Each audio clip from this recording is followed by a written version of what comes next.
今日我會同大家分享愛趣來源嘅菠蘿包。首先預備湯種，用細火不斷攪拌至糊狀。預留120g 備用，用保鮮紙封起去，防止水分流失。我哋先預備菠蘿包脆皮嘅材料，先將牛油同埋黃糖撈埋。跟住我哋將梳打粉、泡打粉、吉士粉同埋低筋麵粉一齊過篩，放落牛油同埋糖嗰度一齊撈埋去。之後加入蛋白，撈到成團狀之後，用保鮮紙包住，放入雪櫃1至2個鐘。預備麵包底材料，我哋先將麵粉過篩，跟住之後放入黃糖、鹽同埋酵母。鹽同酵母要分開放，跟住輕輕攪拌。放入雞蛋、湯種同埋低脂奶，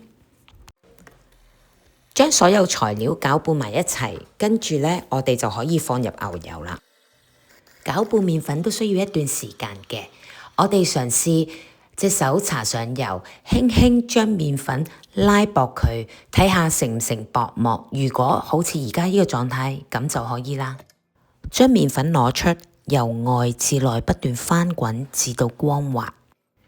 喺容器上加油，跟住用保鮮紙封蓋住，防止水分流失。放一壺暖水，等佢預備發酵至2倍。發酵完成，排氣，跟住分割成9小份。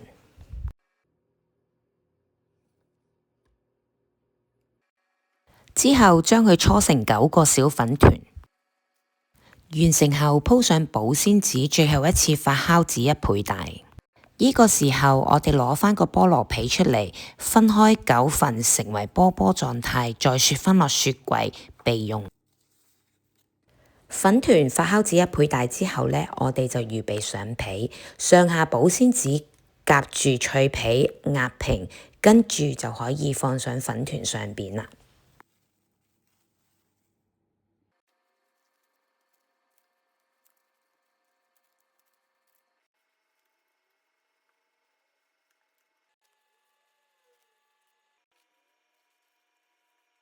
完成晒之後呢，我哋就搽蛋白喺菠蘿包皮面。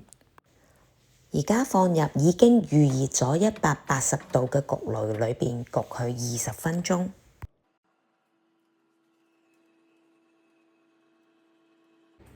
你睇菠蘿包出爐啦！